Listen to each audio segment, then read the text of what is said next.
warahmatullahi ta'ala wabarakatuh. Alhamdulillahilladzi arsala rasulahu bil huda wa dinil haqq liyudhhirahu 'ala ad-dini kullihi walau karihal musyrikun. Asyhadu an la ilaha illallah wahdahu la syarika lah wa asyhadu anna Muhammadan 'abduhu wa rasuluh. Allahumma salli wa sallim wa barik ala Muhammad wa ala alihi wa ashabihi wa man da'a bi da'watihi wa istanna bi sunnati ila yaumiddin, amma ba'd. Muslimin dan muslimat, hadirat yang dirahmati Allah, kita menyambung kitab Fahrul Mazi Syarah Mukhtasar Jami' Tirmizi, juzuk yang ke-14, muka surat 95. Qala al-musannif rahimahullah wa nafa'ana bi ulumihi fid darain. Bab ma jaa fi tabridil humma bil ma. Bab yang datang ia pada menyatakan hadis yang membicarakan menyejukkan demam dengan air sejuk. Malam ni kita masih lagi dalam Kitab Tib, kitab tentang perubatan. Minggu lepas kita baca hadis tentang upah penenun nasi, tukang tenun nasi, termasuk juga upah orang yang membuat sihir. Dan juga kita bincang tentang hukum azimat, tangkal dan juga azimat.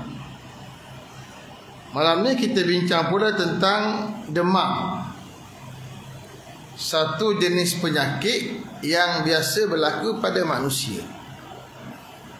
Apa itu demam? Demam satu kepanasan yang berlaku pada jasad, yang dirasai itu utamanya pada kepala. Bila mana sampai pada kepanasan 41 darjah selalunya, 40, 41, 42 kita panggil sebagai demam. 41 lah biasanya demam. Satu kepanasan pada badan yang melebihi kepanasan biasa dan kesannya rasa pada kepala dan seluruh jasad. Dan kalau kepanasan itu lagi tinggi, lagi melampau, akhirnya kesan pada otak. Pada kanak-kanak yang terkena demam yang melampau, akhirnya boleh merasakan saraf kepala, hingga akhirnya anak menjadi tidak sihat pada akalnya. Itu biasalah, makruf dalam masyarakat kita.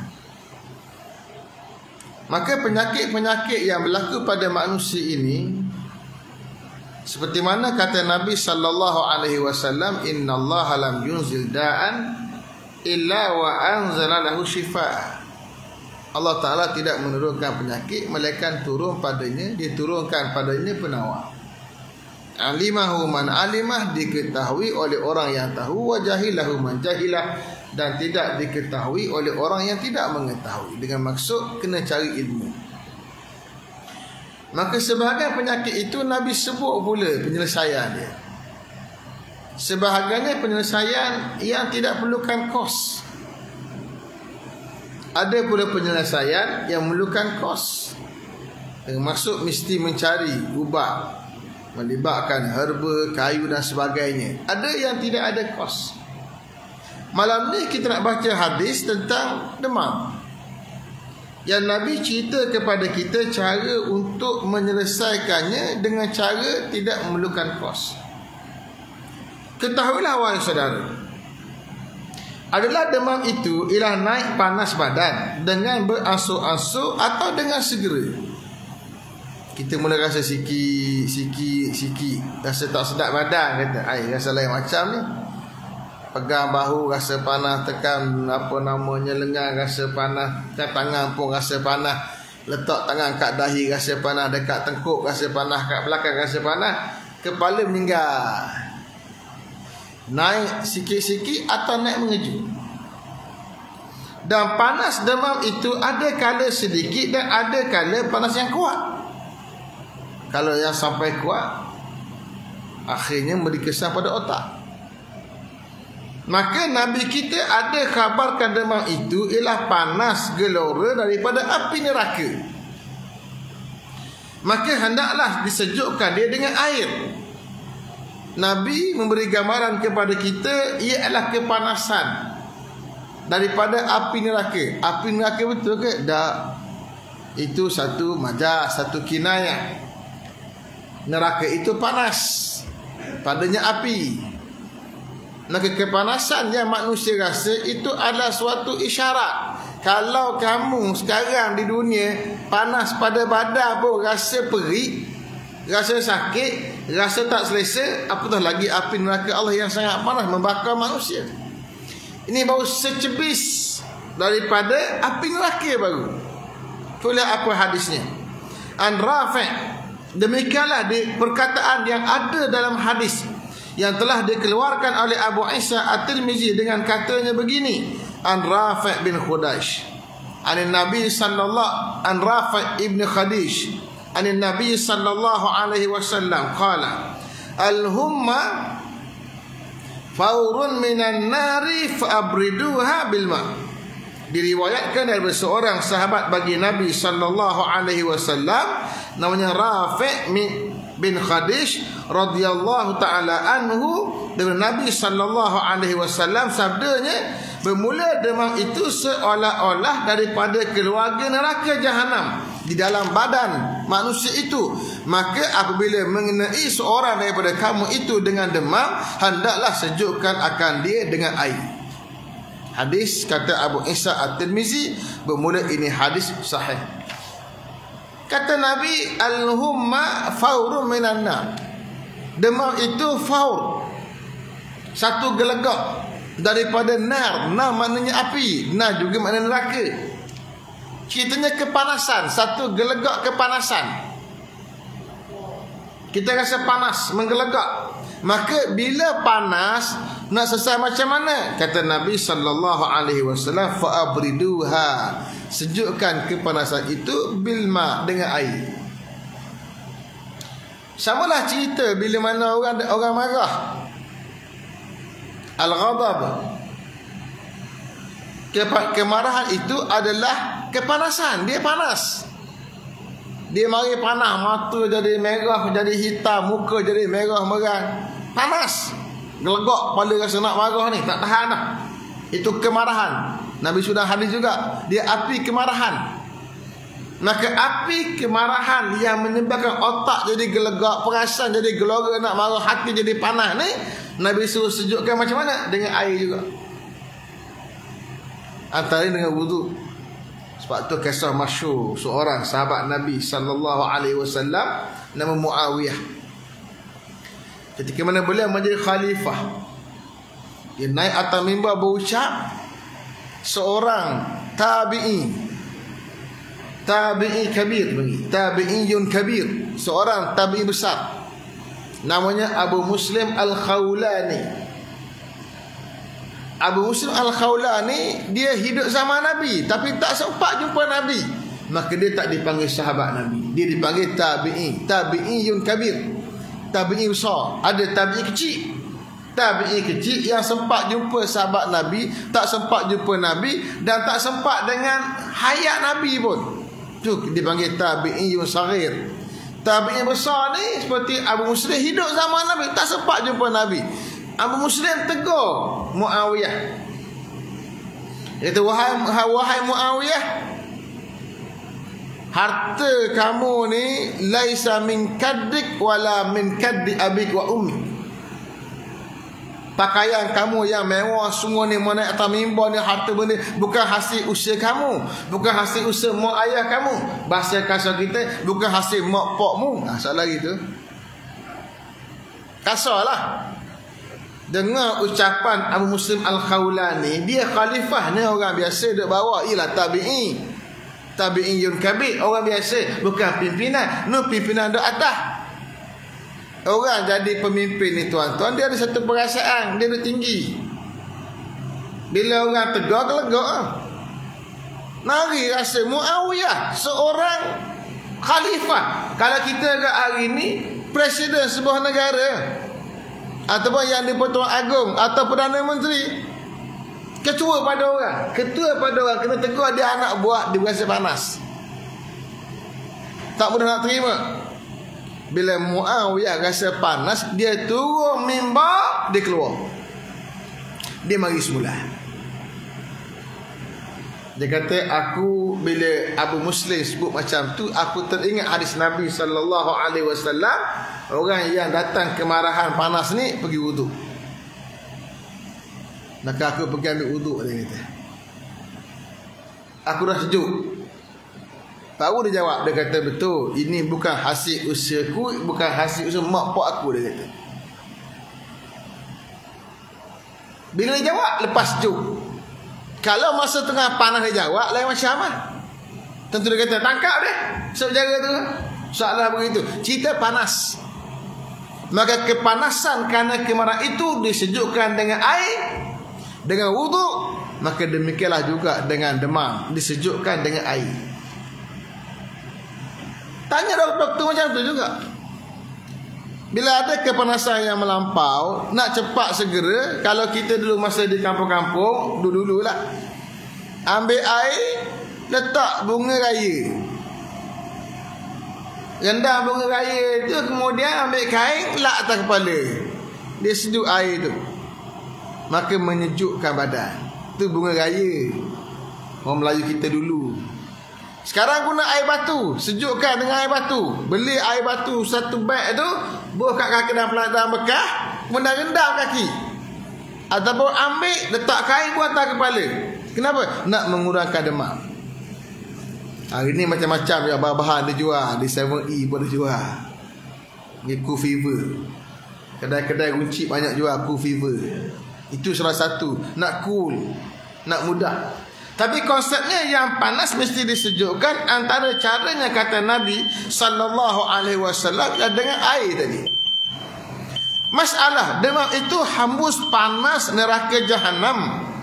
Demikianlah tersebut pada hadis sebagai yang dikeluarkan oleh Abu Isa At-Tirmizi dengan katanya, an Aisyah anna Rasulullah sallallahu alaihi wasallam qala innal humma min fayhi jahannam fa abriduha bil ma. Diriwayatkan daripada seorang dari isteri Rasulullah sallallahu alaihi wasallam, namanya Siti Aisyah radhiyallahu taala anha, bahwasanya Rasulullah sallallahu alaihi wasallam telah bersabda bahawasanya demam itu daripada hembusan neraka Jahannam, maka sejukkan olehmu akan dia dengan air. Ini hadis riwayat daripada Aisyah. Lebih kurang jugalah. Cuma yang tadi sahabat Nabi yang bernama Rafi' ibn Khadish, dia riwayat Nabi kata faurun minan nar. Faur gelegak. Yang disebut oleh Aisyah pula, dia kata faih ni apa dia? Hembusan. Bila api, dia ada hujung pucuk dia. Pucuk dia tiup angin, dia akan mula meliuk-liuk. Yang tu dipanggil faih. Liuk lintuk tu panggil faih. Hembusan dia, hembusan angin hingga api kanan kiri, faih. Nak cerita bau kecil, percikan, salah begitulah, percikan api je daripada api neraka Allah Subhanahu Wa Taala. Cara nak sejukkan dia ialah dengan air. Tuan-tuan, kalau kita baca kajian-kajian pakar-pakar perubatan tentang demam dianggap salah satu juga antara petanda awal untuk memahami penyakit-penyakit lain. Bahkan demam juga boleh dianggap sebagai sebahagian rawatan pada penyakit lain yang tak nampak di mata. Macam mana? Kata mereka, demam ni, dengan sebab demam, ada satu bahan dari badan kita yang keluar. Bahan apa saya tak nak sebutlah, kita bukan doktor, bukan pakar perubatan. Kita cerita je. Dengan keluar bahan dia disebabkan demam, bahan itu menjadi satu sebab untuk manusia lebih gagah, mempunyai daya tahan yang tinggi daripada penyakit. Bahkan antaranya menjadi daya tahan kepada demam, kepada kanser. Lepas tu ada satu hadis Nabi sallallahu alaihi wasallam, bila mana seorang sahabat Nabi sallallahu alaihi wasallam mengeji demam.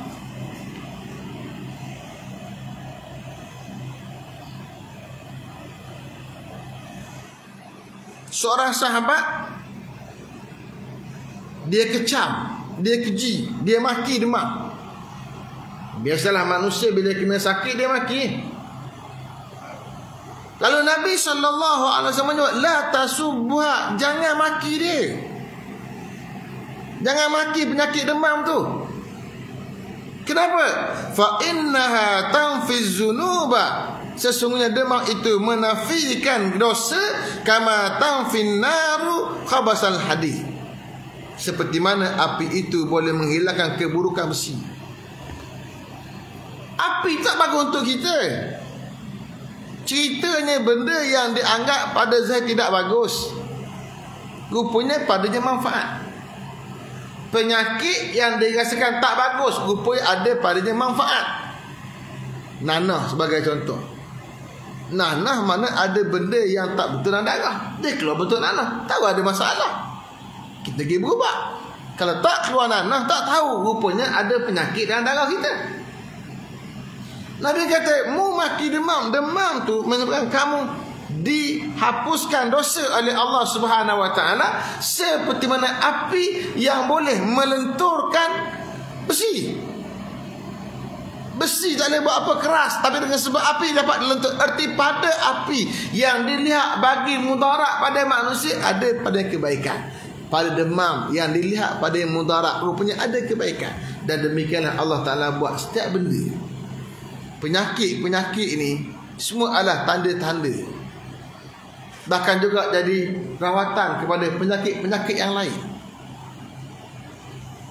Bersih, siapa yang nak bersih? Tapi dengan sebab bersih, keluar semua benda yang tak berada badan kita, dari kepala kita. Sebab itu, dengan sebab itu, bila bersih, dia ada sebut Alhamdulillah. Mana pula bersih sebut Alhamdulillah? Kan bersih penyakit.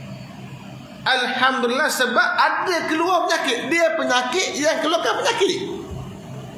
Maka disebutlah Alhamdulillah, tanda syukur kepada Allah Ta'ala. Maknanya bila Allah kenakan penyakit, jangan pandang serong, jangan pandang negatif, jangan pandang pesimis.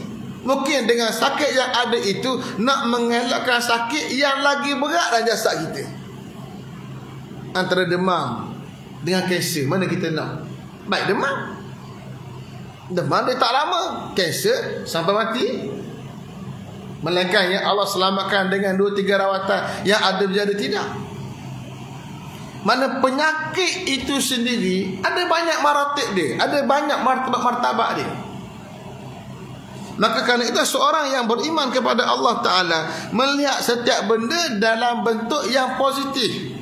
Dia tidak pesimis, dia tidak negative thinking. Tak ada apa yang berlaku dalam kehidupan dia, termasuklah bila kena yang dikatakan sebagai demam. Cerita sejukkan dengan air. Ketika Nabi SAW sakit yang membawa kepada kematian Nabi kita Muhammad SAW, di kala itu baginda merasa panas hingga terpaksa disejukkan dengan air. Disebut 7 bekas air, 7 gayung air untuk menyejukkan Nabi SAW. Kenapa? Rasa panas. Dan itulah demam. Demam yang berlaku sebelum Nabi kita diwafatkan oleh Allah Subhanahu Wa Taala, dan Nabi minta Aisyah sejukkan dia juga dengan baca ayat-ayat Al-Quran antara 3 kul. Dibacakan oleh Aisyah, ditiupkan pada tangan Nabi, disapu kepada jasad Nabi, ditiupkan juga pada air, diambil air, disapu kepada Nabi SAW. Itu dibuat oleh Aisyah, menyejukkan Nabi dengan air. Kita pun buat macam tu juga. Orang yang nazar, duduk kat dia, ambil air, sapu kepala, bagi sejuk, dia panas. Yang namanya sakarat, orang marat. Masalah. Kata Abu Isa At-Tirmizi, dan pada bab ini ada riwayat daripada Asma bintu Abu Bakar, bintu Abi Bakar, dan Ibnu Umar, dan isteri Az-Zubair, dan Aisyah, dan Ibnu Abbas. Katanya lagi bermula ini hadis sahih. Tadi hadis pertama pun sahih, yang ini pun sahih. Masalah menyejukkan demam dengan air itu bagaimana? Telah berkata ulama, adalah menyejukkan demam dengan air, iaitu pada setengah demam juga, bukan semua demam. Maka Nabi suruh sejukkan dengan air itu, kerana di negeri Mekah dan Hijaz itu, Madinah dan Hijaz itu ada panas. Maka munasabahlah disejukkan dengan air, sebab selalu demam itu kerana panas. Mekah panas. Kalau musim Saifi, musim panas, seperti mana bulan 6, bulan 7, kepanasan tu sampai peringkat 40 darjah lebih, 44, 45, panas. Kita mungkin tak daya oleh kita orang Melayu kita yang tak biasa. Di sekitar 38, 37, 36, atau mungkin sejuk sikit 32, 30, ada tempat sejuk sangat 28, tu je. Maka kelakuan menyejukkan demam dengan air itu ada macam-macam. Setengah daripadanya basahkan kain dalam air yang dicampurkan cuka. Ni orang Melayu kita buat. Kemudian taruh atas kepala atau perut. Letak kepala tempat nak mudah sejuk, atau kat perut, atau di kepala dan perut. Apabila telah kering sedikit, buat lain pula.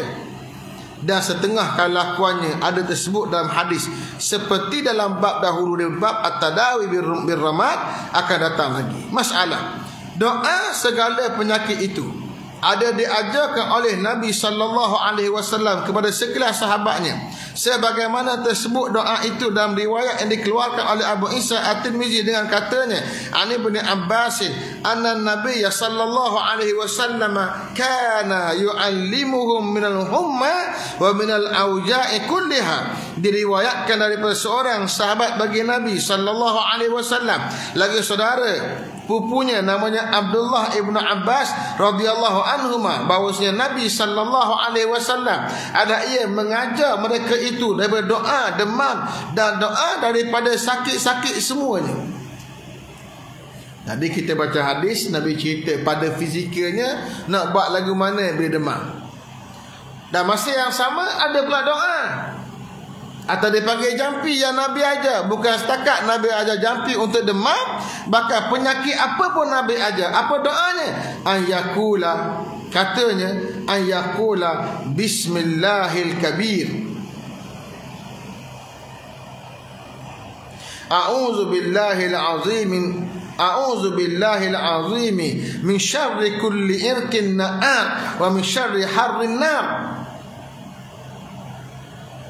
Bahawa diucapnya kira maknanya begini, dengan nama Allah Tuhan yang Maha Agung, aku berlindung dengan Allah yang Maha Tinggi daripada kejahatan tiap-tiap urat yang naik menggelegak darahnya, dan daripada kejahatan panas api neraka. Ni doa Nabi baca, bismillahil kabir, dengan nama Allah yang agung. Selalu kita kata akbar, Maha Agung. Ni al-kabir, agung, besar. Bismillahil azim, sebut nama Allah tu pun besar dah. A'udzu billahil azim, bismillahil kabir, dengan nama Allah yang agung, yang besar. Nama Allah tu pun sebenarnya sudah besar. Makna bismillah apa dia? Aku mulakan dengan nama Allah. Bismi itu dengan nama. Dari sudut kaedah bahasa, mana boleh datang ayat dengan nama lagu tu? Kita kata dengan basikal. Tak apa dengan basikal? Oh, pergi masjid dengan basikal. Dengan tu dia panggil partikel, huruf, preposition dalam bahasa Nahu. Yang tu dia tak boleh duduk bersendiri, dia mesti ada satu kata kerja atau kata nama sebelum dia. Maka apa kata namanya? Kata namanya telah dihazafkan, digugurkan, kena takdir, kena buat andaian.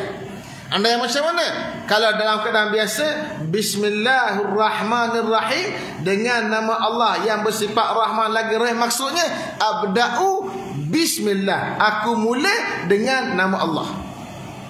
Maka demikianlah segala pekerjaan. Kalau membaca, aku baca dengan Allah. Aku bercakap dengan Allah. Aku buat kerja dengan Allah. Maka samalah dibacakan pada orang sakit, Bismillah. Mana apa? Aku berubat dengan Allah, dengan nama Allah. Besar nama Allah. Ada orang buat kajian macam mana menyebut kehebatan lafaz Allah dengan alif, lam, tafkhim dan sebagainya ni, panjang ni. Menyebut Allah tu boleh menjadi terapi yang besar. Dia kata Allah saja, tak sebut lagi yang lain tu. Allahu Akbar, Allah kaza wa kaza, panjang lagi lah. Lafaz Allah saja. Cuma orang tak sama lah. Ada apalah, ada sebut ingat Allah. Orang India Allah, kita Allah. Lafaz yang tepat Allah. Lafaz Allah tu sendiri pun ada kehebatan dia. Apabila disambut dengan Bismillah, dengan nama Allah. Aku buat kerja, aku berubat, aku merawat dengan nama Allah. Allah yang macam mana? Yang sifatnya Al-Kabir, agung. A'udzubillahil azim, aku mohon lindung dengan Allah. Itu isti'adzah. Aku mohon lindung, aku minta lindung, aku berlindung. Itu maknanya. Ulama menghuraikan makna a'udzu sama dengan maksud asta'izu, dengan maksud aku mohon. Dalam bahasa Arab, bila ada huruf alif, sin, ta di hadapan, memberi makna minta. Alif, sin, ta makna minta. Qama berdiri, istaqamah minta diri. Itu panggil istiqamah. A'udzu mana asta'izu, aku mohon lindung. Billahil azim, dengan Allah yang maha hebat. Azim, besar. Azim ni kehebatan. Min syarri kulli irkin, daripada kejahatan setiap urat. Na'ar, yang menggelegak. Urat-urat kita ni tempat perjalanan darah. Darah mengalir ikut urat. Itu yang disebut hadis syaitan yajri mujrad dam atau majrad dam. Syaitan mengalir ikut aliran darah. Urat tu tempat aliran darah, tempat darah mengalir. Yang panas tu ada darah lah. Bila panas, darah naik kepala, ngegelegak.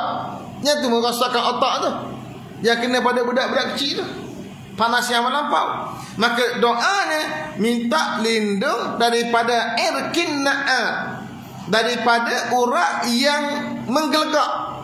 Yang kedua, wa min syarri harrin nar, daripada kejahatan kepanasan api. Kepanasan api memberi kesan kepada darah, darah itu menggelegak naik kepala, akhirnya datanglah yang penyakit namanya demam. Wallahu ta'ala alam. Bab majaa fil ghailah. Bab yang datang ia pada menyatakan jima isteri pada halnya di dalam masa anak menyusu. Ini satu lagi perbahasan menarik. Cerita jima isteri, bersetubuh dengan isteri ketika mana isteri itu menyusu anak, dengan al-ghailah dalam bahasa Arab. Al-ghailah dua maksud. Satu, hal keadaan perempuan menyusu. Yang kedua, hal keadaan perempuan mengandung. Itu mana al-ghailah. Mengandung pun panggil ghailah, menyusu pun panggil ghailah. Yang nak kita bincang, hadis berkaitan dengan jima isteri ketika mana isteri sedang menyusu anak atau isteri sedang mengandung. Ketahuilah kiranya wahai saudaraku, sesungguhnya zaman dahulu orang Arab ada berpegang atas tidak baik jima isteri dalam umur anaknya menyusu padanya, kerana pada iktikadnya memberi mudarat kepada anak. Ini orang Arab, pegangan dia orang. Kalau sekiranya perempuan sedang menyusu, jangan jima dia. Bila jangan jima tadi tujuannya apa?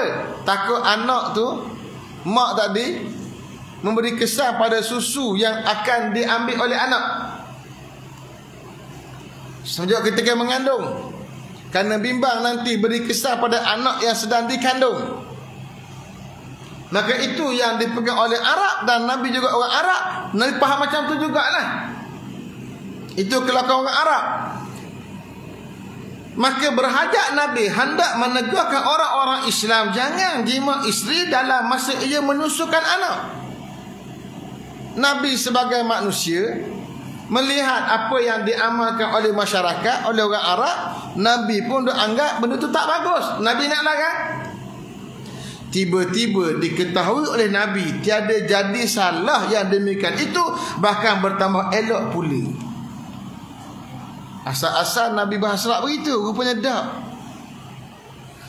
Demikianlah hadisnya itu dikeluarkan oleh Abu Isa At-Tirmizi dengan katanya, An Judamah binti Wahab qalat sami'tu Rasulullah sallallahu alaihi wasallam yaqulu aradtu an anha 'anil ghiyali. Diriwayatkan daripada seorang sahabat bagi Nabi sallallahu alaihi wasallam namanya Judamah binti Wahab, kata dia, telah aku dengar akan Rasulullah sallallahu alaihi wasallam bersabda, ia berkehendak aku bahawa aku tegah akan laki-laki itu daripada jima isteri dalam bulan dan hari ia menyusukan anaknya. Istimewa pula jika isteri itu bunting maka jadi kering susunya. Ni huraian oleh pengarang ketika mana membuat terjemahan. Fa iza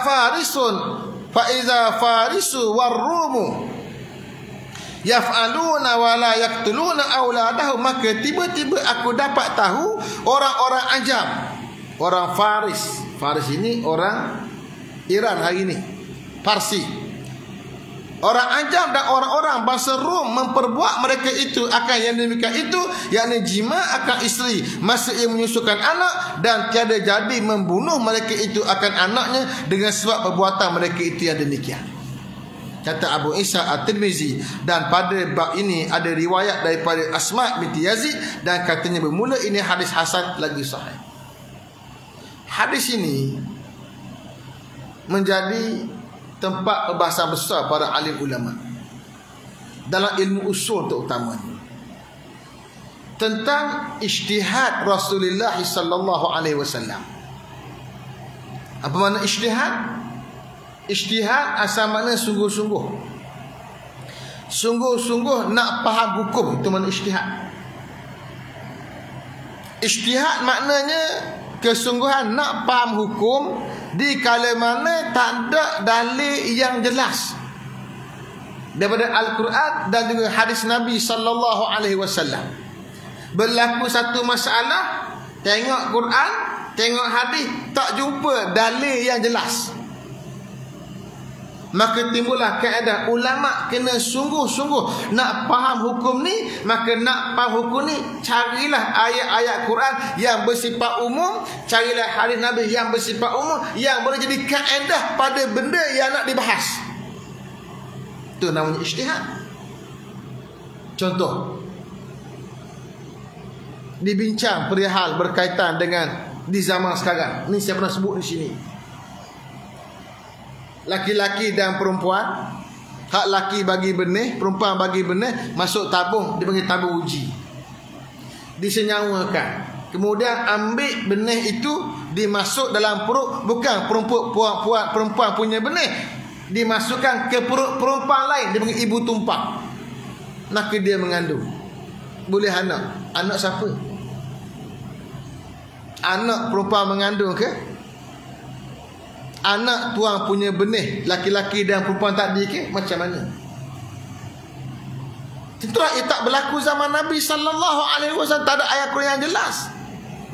Maka ulama ambil kaedah, tengok Quran, tengok hadis, jumpa kaedah umum. Bila jumpa kaedah umum, tentu berlaku khilaf. Sebagai ambil kaedah, in ummahatuhum illa allai waladnahum. Tidaklah ibu-ibu mereka melainkan yang melahirkan mereka. Ayat ni bukan cerita bab bayi tabung uji. Oleh kerana ada kaedah umum mak hak beranak, maka sebahagian besar ulama mengambil kaedah bahawa anak tu dibinkan kepada mak dia yang beranak dia, bukan tuan punya benih. Ada pula beza pendapat. Itu panjang perbahasan kalangan ulama, dibincang oleh ulama dan majma' fiqh Islam perkara ini. cerita ijtihad bila tak tahu hukum. Dan Nabi macam mana? Kata ulama usul, hadis ini menunjukkan bahawa Nabi pun berijtihad. Bila Nabi tak sampai padanya wahyu menceritakan satu hukum, Nabi berijtihad. Dan kalau Nabi berijtihad, mungkin Nabi salah. Sedangkan Nabi SAW maksum, macam mana pula? Kata ulama, pertama Nabi maksum di dua keadaan. Sama ada maksum ni ibtidaan atau maksum intihaan. Gimana? Ini faham ke tidak tak tahulah, saya syarah saja je. Faham lah, tak faham pun jadi ilmu saja. Makna maksum ibtida, dari awal lagi Nabi maksum dah. Ibtida maknanya pada mula lagi Allah Ta'ala pelihara Nabi SAW. Mula lagi Nabi tak buat salah. Allah jaga Nabi. Macam mana? Dengan turun ayat Quran, dengan turunnya wahyu yang Nabi lafaz dengan lafaz baginda yang dipanggil hadis. Yang tu terpelihara Nabi daripada silap ibtida dari awal lagi. Tak berlaku salah. Tapi ada kala Nabi berijtihad melibatkan satu perkara. Apa yang Nabi buat disilap, maka Allah pembetulkan Nabi. Maka Nabi betulkan balik kesilapan baginda. Yang dipanggil maksum intihaan. Nabi ni terpelihara pada akhir dia. Dah kita lagi mana pula? Kita bila buat benda, siapa nak betul kita? Takkan turun wahyu pada kita. Maka pada umat Muhammad sallallahu alaihi wasallam bila berijtihad buat hukum, Nabi kata man ijtahada fa asaba falahu ajrani wa man ijtahada fa akhta'a falahu ajrun wahid. Barang siapa yang berijtihad sungguh-sungguh nak faham hukum, dia betul pada ijtihad dia dengan apa kehendak Allah Taala, dia boleh dua pahala. Kenapa dua pahala? Satu pahala dia ijtihad, yang kedua pahala betul. Wa man ijtahada, siapa yang berijtihad nak faham sungguh hukum, fa akhta, lalu dia silap pada sisi Allah, kita pun tak tahu dia silap ke tak silap, sisi Allah salah, falahu ajrun wahid, dapat satu pahala. Sebab apa satu pahala? Boleh pahala ijtihad, tak boleh pahala betul buat dia salah. Tapi tidak salah. Hadis tadi menggambarkan ijtihad tak ada yang salah, semua ijtihad diberi pahala, cuma sekedua salah betul di sisi Allah Ta'ala, bukan sisi kita. Kita akan terus berijtihad dan akan berbeza pendapat. Dalam bab salat, kita huraikan hadis Nabi sallallahu alaihi wasallam, bab Nabi takbir, bab Nabi rakaat, bab Nabi i'tidal, bab Nabi ini, maka berlaku khilaf dalam mentafsirkan. Semua ni dianggap sebagai boleh pahala belaka sebab dia berusaha nak faham hukum. Cuma satu kedua. Nak tu satu kedua bila dia mati ni tahu satu kedua. Pahala yang dapat. Dan kita atas dunia selagi tak kiamat akan sentiasa berbeza pendapat, berbeza dalam ruang lingkup yang Allah Ta'ala bagi berbeza. Kenapa? Berbeza nak faham hadis, menggunakan kaedah-kaedah, bukan nak beza itu berdasarkan hawa nafsu ikut dah dia, tapi tak ada kaedah dia. Maka ini antara hadis yang ulama kata Allah pelihara Nabi intihaan, hak akhir. Hak awal Nabi silap dah hampir-hampir. Nak ambil kaedah dalam bab perempuan yang mengandung, perempuan yang sedang menyusu, jima tak boleh. Macam orang Arab dia buat. Tiba-tiba Nabi tengok orang Ajam, orang Parsi, orang Rom buat. Maka Nabi kata, aku tengok mereka buat. Di situlah Allah beri ilmu kat Nabi sallallahu alaihi wasallam yang betulnya boleh, tak ada apa-apa. Boleh menyetubuhi perempuan yang sedang mengandung atau menyetubuhi perempuan yang sedang menyusu, iaitu isteri dia. Bahkan ada pula padanya faedah. Apa faedah dia? Yang pertama kata ulama, perempuan yang sedang mengandung, satu, kelebihan fizikal. Kedua, kelebihan spiritual. Kelebihan fizikalnya ialah memudahkan untuk bersalin, memudahkan saluran beranak, untuk keluar anak. Itu satu. Yang spiritualnya, perempuan yang disetubuhi, persetubuhan itu menggambarkan kasih dan juga sayang, mendatangkan kegembiraan. Dia happy, dia gembira, dia seronok, dia tahu suami sayang kat dia. Rasa sayang, rasa gembira, rasa seronok, itulah yang bantu dia yang sedang penat dan letih kerana mengandung, dan bantu jiwanya untuk beranak anak dengan mudah. Itu istinbat hikmah oleh para alim ulama. Tetapi yang kita kata mudah beranak tadi, itu hukum umum. Tengok pula perempuan lagi mana. Kalau dengan sebab bersetubuh tadi, beri kesan pada jasad dia makin penat, makin letih, hingga akhir nak bangkit berdiri tak boleh, bangun berdiri tak boleh, hingga akhir jejah pada kandungan tak boleh juga. Yang ni hukum umum. Boleh tu hukum umum. Jika terbukti ada pada mudarat, perempuan yang mungkin suka nak beranak dan sebagainya, ada penyakit lain dan sebagainya, maka balik pada kaedah dalam ilmu usul, dia panggil ad-dararu yuzalu. Mudarat mesti dihilangkan. Dengan makna tak bolehlah bersetubuh masa tu sebab ada mudarat. Kat situ kaedah dia. Makna kaedah umum boleh, kecuali ada benda-benda yang boleh mudarat pada kandungan. Sama juga dengan perempuan yang mengandung tadi. Sekiranya dengan sebab persetubuhan berlaku sesuatu yang tak bagus untuk diri dia, untuk menyusukan anak, maka boleh berhenti daripada menyetubui. Tapi hukum asalnya boleh. Sebab boleh, sebab kalau nak tunggu dia habis menyusu, bila habis menyusu 2 tahun, maka tak rasalah nikmat persetubuhan oleh seorang perempuan. Lepas habis menyusu, mengandung pula, boleh anak pula. Dah bila hak kena anak setahun seorang, kena mulai 2 tahun, setahun tu 2 orang. Bulan 1 sekali, bulan 10 sekali. Tu berat sangat tu bulan 10 tu. 1 sekali, rehat 2 bulan, gemar lagi bulan 12. 2 tahun, setahun 2 orang. Nak kembar punya dak, kan kembar. Awal tahun dengan hujung tahun. Itu dia kaedah yang diambil oleh ulama berkaitan dengan perempuan. Kata Nabi, wala yaqtuluna auladahum. Mereka berjima tak dari sebab untuk anak yang ada dibunuh atau terbunuh. Wallahu taala alam. Bab ma jaa fi dawa'i zatil junub. Dawa'i zatil jambi. Kan junub. Zatil jambi. Bab yang datang pada menyatakan ubat sakit paru-paru. Ini menarik lagi. Apa dia penawar dia? Yang ni kita baca semula pula insya-Allah. Malam ni pendek saja. Saya pun datang lambat, ada urusan tadi. Kita jumpa lagi insya-Allah pada minggu akan datang. Tajuk lagi menarik berkaitan dengan ubat sakit paru-paru dan juga sina, kemudian apa lagi ni? Qustul bahri, Kostus Rut, dan banyak lagi yang akan kita bincang berkaitan dengan perubatan. Wallahu taala alam. Qul qali hadza wa astaghfirullahal azim li wa lakum. Wassalamualaikum warahmatullahi taala wabarakatuh. Bismillahirrahmanirrahim. Alhamdulillahirabbil alamin wassalatu wassalamu ala asyrafil anbiya'il mursalin sayyidina Muhammad wa ala alihi washabihi ajmain. Allahumma aftah alaina futuhal arifin warzuqna fahman nabiyyin bihaqqi imanina bi khatamil anbiya wal mursalin walhamdulillahi rabbil alamin. Taqabbalallahu minkum.